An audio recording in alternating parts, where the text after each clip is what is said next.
Wag lang basta fried chicken, gawin natin yung isang masarap na garlic buttered chicken. Napakasimple nga lang lutuin at siguradong uulit-ulitin. Meron ako ditong kalahating kilo ng chicken wings. Imamarinate lang natin yan sa kalamansi, paminta, kaunting asin, magic sarap. At ayan, imimix lang natin o lalamasin lang natin ito ng maigi. Pagkatapos ay imamarinate lang natin ito ng 2 oras. Pero the best talaga dito ay overnight. Ilagay nyo lang siya sa chiller. After ng pagmamarinate, gagawa naman tayo ng pinakang-breading nito. So kailangan lang natin dito ng 1 cup ng cornstarch. Naglagay lang ako dyan ng pepper, garlic powder, kaunting asin at magic sarap.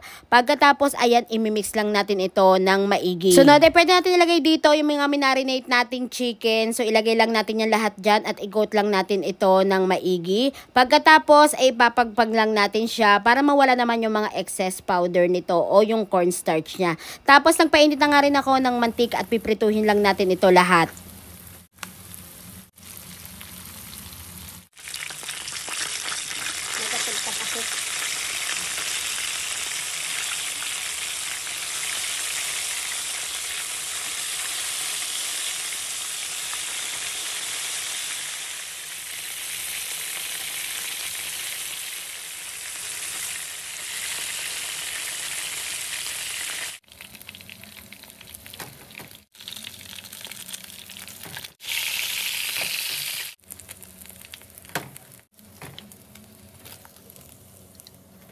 At dito na rin sa pinagprituhan ng chicken, tinanggal ko lang yung mantika niyan. Tapos maglalagay lang tayo dito ng butter. So 1/4 ng butter lang yan. Tapos ilalagay na natin dito yung minced garlic natin. So 2 buo ng bawang yan.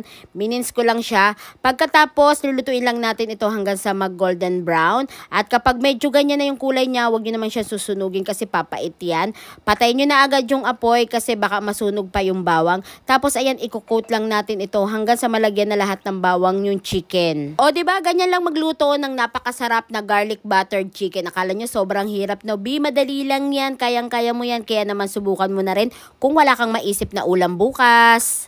Eto, naluto na yung ating garlic buttered chicken. Wow, tingnan nyo naman, diba? Sobrang ganda ng pagkakaluto. Napaka golden brown. Ayan.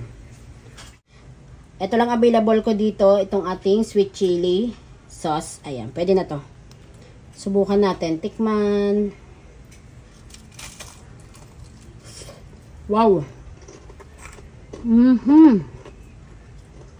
Ay, ang sarap.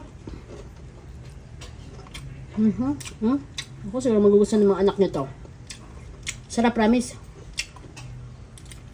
Ang lambot ng chicken. Mainit pa. Kaya naman try nyo na rin.